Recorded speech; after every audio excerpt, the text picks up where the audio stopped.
The criminal justice system's aggressive pursuit of black men is deeply embedded across law, politics, and culture. There's a totally different set of rules and a fixation on the supposed specter of black male violence at every turn across history. And there's a crackdown on artists, black artists, who dare to reflect or confront these conditions I'm describing, even with mere words or their art. Leaders condemn that speech when they offer it as practically like violence itself. And that's the broader thing here I want to make sure you see tonight, because the playbook is old, it is bipartisan, and now as crime rates rise again, well, we're seeing that 90s playbook get a reboot. Gangster rap has become incredibly popular and profitable by selling lyrics about black-on-black violence. An anti-rap backlash is spreading. A line has been crossed, not just of taste, but of human dignity and decency. The kind of hatred that you do not honor today.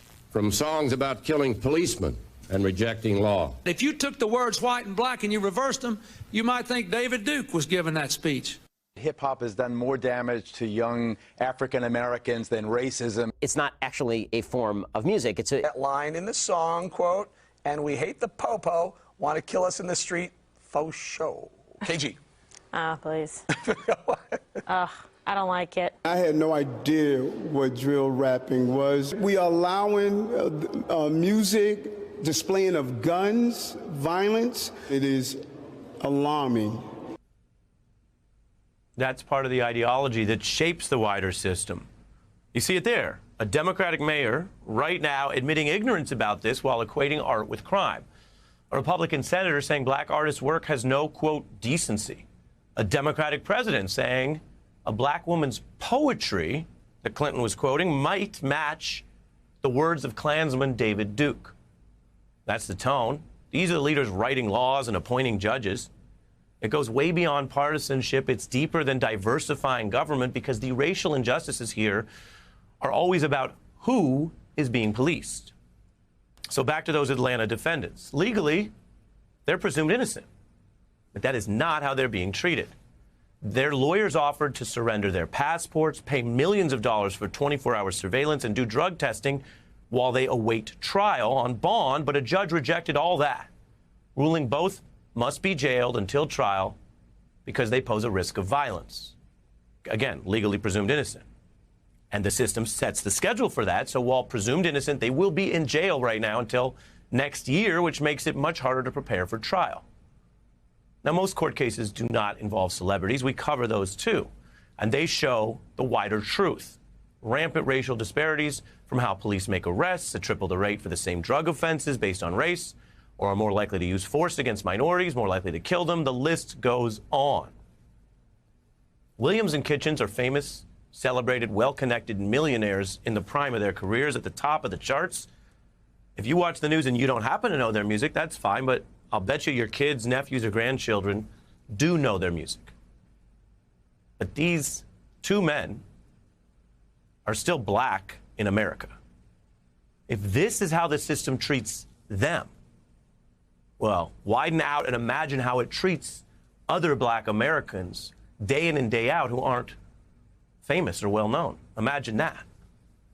But if you've been paying any attention, you already know.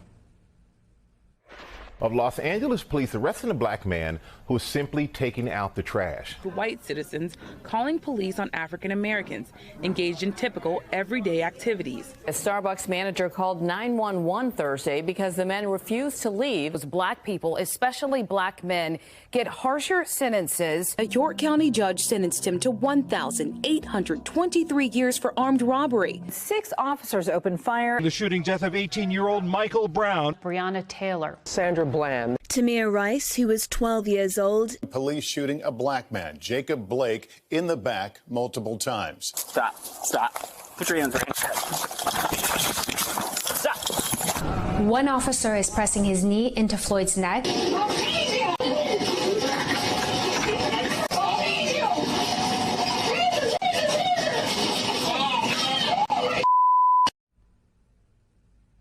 This is not just happening over there.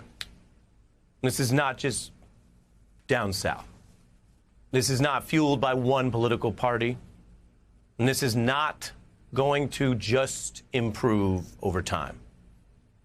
To quote another artist, this is America. Now, the best thing we know about democracy is that when people do know the truth and want to act, change, major change, is certainly possible. The worst thing is that when people don't know the truth or don't care, then they become a part of accommodating and tacitly supporting whatever the government is doing in their name. The choice is up to us.